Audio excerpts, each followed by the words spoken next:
So there's been a rise in the number of co-CEOs we're seeing in tech companies, especially at the growth stage. So Tatando is going to be run by a co-CEO setup, which Edward shared with us last week. The same day, Sendoso, I think it was the same day, Sendoso announced a co-CEO joining Chris. And today we heard that Mediafly's co-CEO is moving on. So And the that's Mary propo- Shea. Mary Shea.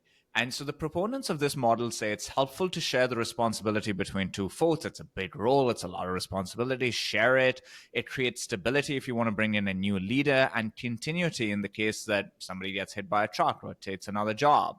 Successful examples, probably the most successful example has to be Atlassian, because they were run by co-CEOs from inception. But you do have examples in Well, publicly. wait a second. BlackBerry was a pretty big example of this, right? BlackBerry was I don't know if it's the co-CEO. most successful based on how they're trending right now in the public markets. Well, I mean, this is a use case. They were like the ones that like spearheaded this whole co-CEO thing, I thought.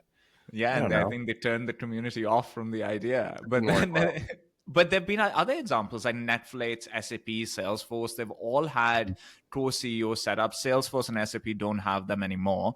VCs have frowned upon this because of power struggles, mixed messaging, the dilution of accountability, and also the costliness related to having two CEOs. So I guess the question is, AJ, why do you think we're seeing so many co-CEOs and growth stage tech companies right now? Is this a good thing? Is it a bad thing? What's happening?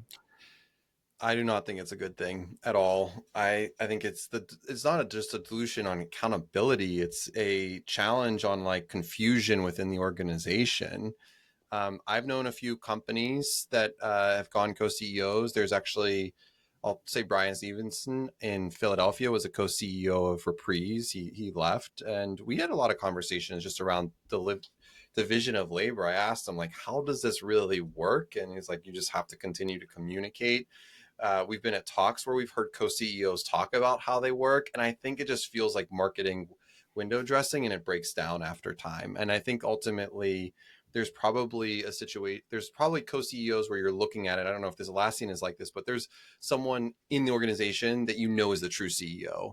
And I think if people are thinking in the back of their mind and it's not being like actually said out loud, it causes more challenges than anything. And look, I have experience with this at Trendkite. My co-founder and I were 50-50. And when we raised our Series A, we didn't have titles at that time. Oh. And we actually had this kind of like all out fight on the CEO. It was a classic first time founder situation where we both wanted to be the CEO. And I think I've told this story where I had to take almost took a step back from the company because I started the company to be the CEO, to be the guy running it. So when we started QuotaPath, like the first thing I said to Cole is like, hey, listen, I want to start a company with you 100%. I think you're the right partner. You're the right co-founder, but here's how I think the division of labor needs to work. I'm a second time founder, want to be the CEO. Here's why, here's the reasons for it. And you're always going to be a co-founder. So I'm never going to take that away from anyone I ever work with from a co-founder standpoint. But like,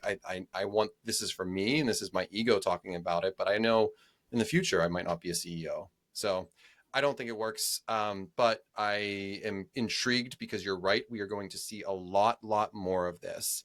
And what you will see and find is that it will be announced as co-CEOs. And then 6 months later, I bet you'll see just like, it won't even be announced. You'll just see either a switch or one of the co-CEOs leave the business.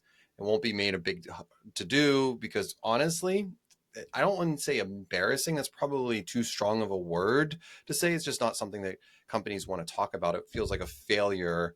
And honestly, for that person is probably like, think about if you're in that position where you're like having this infighting, there's political challenges with the board or team or whatever.